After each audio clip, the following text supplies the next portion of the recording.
She was 84 years old. She was asleep in her own bedroom. And by morning, she was gone, leaving behind a bloodstain, a security camera torn from the wall, and a pacemaker that flatlined at exactly 2:28 in the morning. Welcome back to Cold Case History. I am going to walk you through every detail of this case, the footage, the forensics, the suspect behavior, the DNA, and the digital evidence trail. If you are new here, subscribe now and hit the notification bell. We cover every update on cases like this one the moment they break.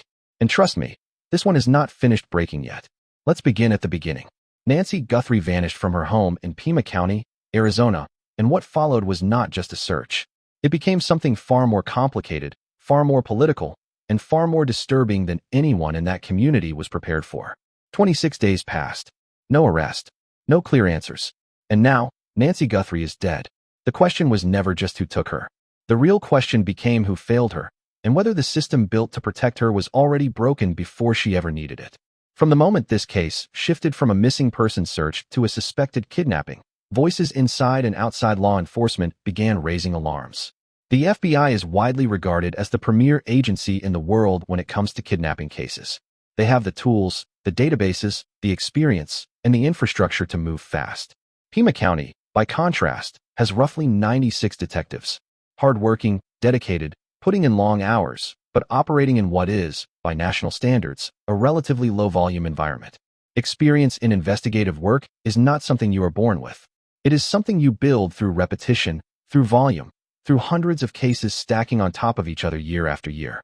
When you are running 400 cases a season, your instincts sharpen in ways that simply cannot be replicated elsewhere. That gap matters enormously in a kidnapping. So when federal agents stepped forward and offered to take a larger operational role, what happened next is where this story gets uncomfortable. According to sources inside Pima County, Sheriff Chris Nanos declined to fully transfer control of the investigation to the federal task force that specializes in exactly this kind of case. The reason, according to former insiders, was not logistical.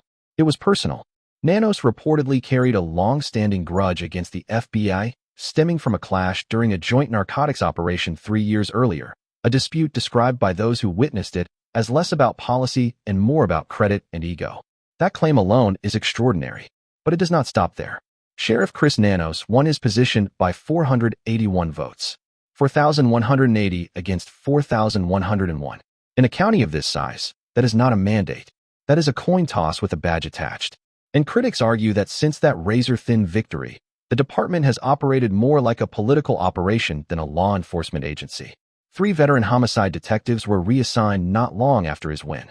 The official explanation was restructuring. The unofficial reality, according to insiders, was that those 3 detectives had publicly supported Heather Lappin, the challenger who came within a hair's width of unseating him. These were not rookies being moved around.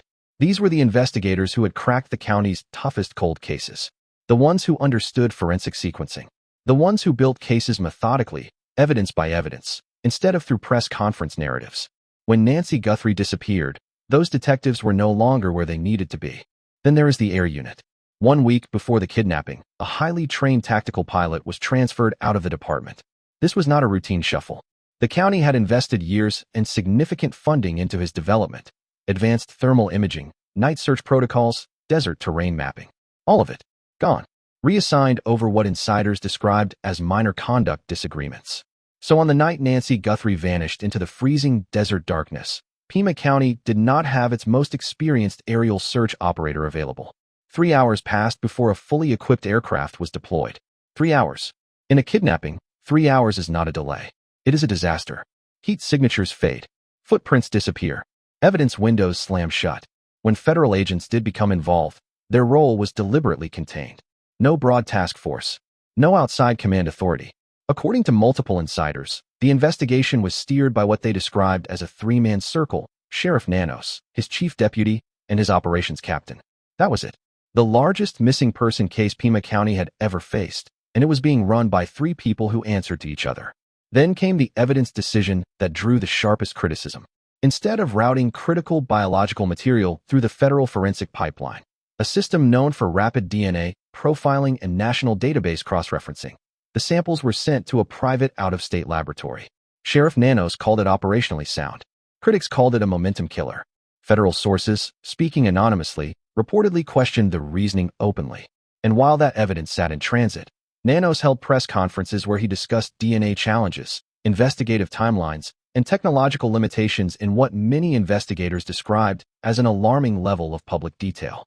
In serious cases, that kind of information is leverage. You guard it. You do not hand it to the public, because the public includes suspects. The family wanted a reward offered immediately.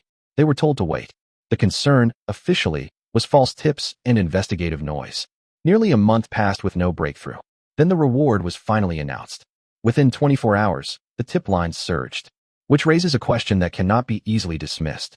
If public incentive moved the needle that quickly, why was it delayed for weeks? If you're still here, subscribe, because cases like this only work when people stay and tell us where you're watching from. I love seeing my global family represent. Drop your country or city in the comments. Now look at the full sequence laid out together. Experienced detectives reassigned. A trained aerial operator transferred out days before the disappearance.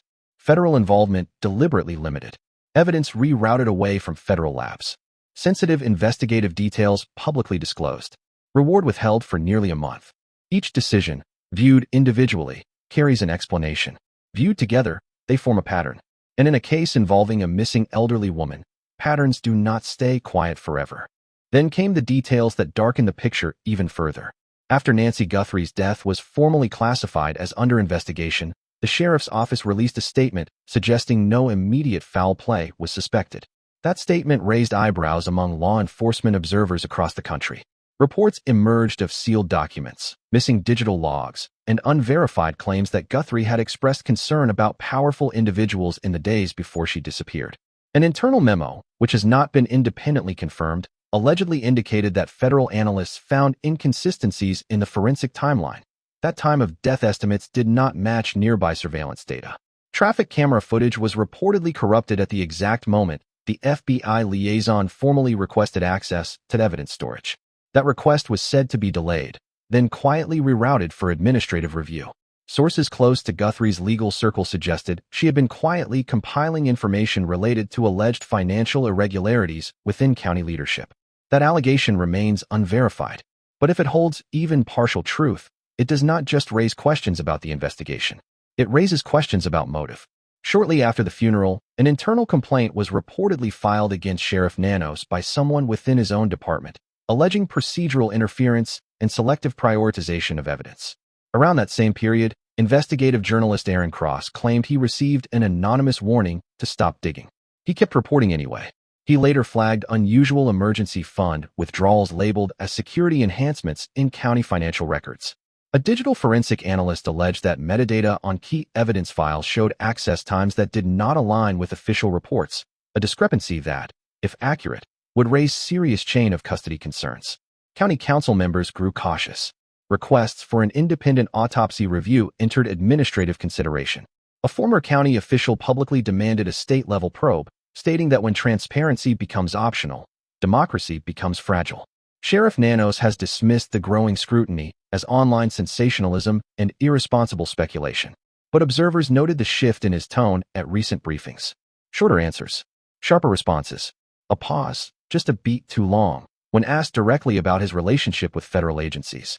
Pima County is now waiting for audits, waiting for possible subpoenas, waiting for someone to tell the truth. Nancy Guthrie was not a headline. She was a mother.